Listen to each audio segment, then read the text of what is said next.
Cerita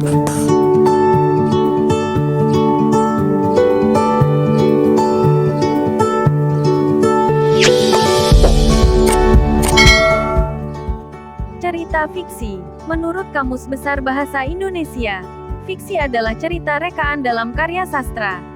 Cerita fiksi ialah pernyataan yang hanya berdasarkan hayalan atau rekaan, tidak berdasarkan kenyataan. Proses imajinasi non-ilmiah sangat diperlukan dalam membuat karya fiksi.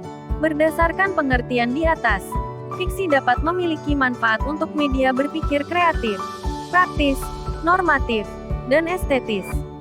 Selain itu, fiksi juga memberi manfaat untuk mengenali, menganalisis, menghayati, dan merumuskan nilai-nilai kemanusiaan. Dalam cerita fiksi tentu kita harus mengetahui tokoh utama. Tokoh utama adalah tokoh yang mendominasi jalannya cerita, membawa pesan atau amanat dari cerita. Tokoh utama seringkali bersifat protagonis, bersifat baik, namun tak jarang tokoh utama berperan sebagai antagonis, bersifat jahat, yang berubah menjadi protagonis. Jalan cerita atau alur. Jalan cerita atau isi cerita atau alur cerita disebut dengan plot.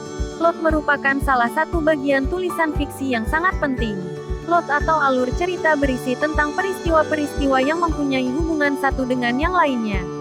Keterkaitan ini akan membentuk satu kesatuan cerita yang utuh. Alur adalah rangkaian peristiwa dalam cerita yang saling berhubungan. Alur terdiri atas sebagai berikut. A. Eksposisi atau pemaparan, yaitu pengarang mulai mengenalkan tokoh-tokohnya. B. Pertikaian, yaitu tahap alur yang menggambarkan mulai adanya pertikaian, baik antar tokoh maupun pada diri seorang tokoh. C. Klimaks, yaitu tahap alur yang menggambarkan bahwa persoalan yang dihadapi tokoh mencapai puncaknya. D. Leraian, yaitu tahap alur yang menggambarkan bahwa persoalan mulai menurun. E. Penyelesaian, yaitu tahap yang menggambarkan bahwa persoalan selesai. Apabila tahap-tahap di atas disajikan oleh pengarang secara urut dari tahap pemaparan hingga penyelesaian, dinamakan alur maju. Apabila tahap-tahap alur di atas disajikan secara mundur, disebut alur mundur. Apabila disajikan secara gabungan antara maju dengan mundur, dinamakan alur gabungan. Cerita fiksi disebut juga cerita hayalan. Namun dalam pembuatan cerita fiksi penulis juga bisa membuatnya dari kejadian nyata, akan tetapi tokoh dan alur cerita yang dibuat penulis merupakan imajinasi yang ia miliki. Kita dapat mengetahui ciri-ciri teks fiksi dengan beberapa hal sebagai berikut, di antaranya. 1. Bersifat rekaan, imajinasi atau karangan pengarang. 2. Terdapat kebenaran yang tidak mutlak, belum tentu benar. 3. Cerita menggunakan bahasa konotatif, bahasa perumpamaan. 4. Karya fiksi tidak memiliki sistem yang baku atau resmi. 5. Terdapat amanat atau pesan moral tertentu yang ingin disampaikan melalui cerita. Terdapat berbagai jenis cerita fiksi yang ada di sekitar kita, di antaranya.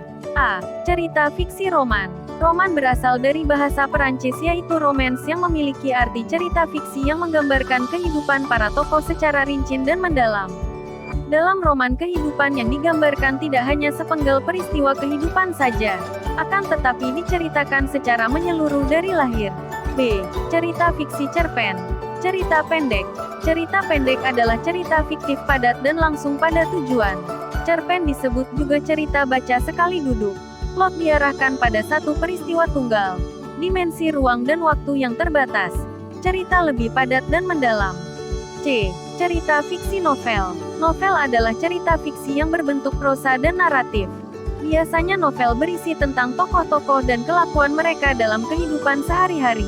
Novel berasal dari bahasa Italia yaitu novella, yang memiliki arti sebuah kisah atau berita yang memiliki cerita lebih kompleks dari cerpen.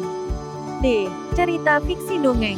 Dongeng merupakan salah satu cerita fiksi.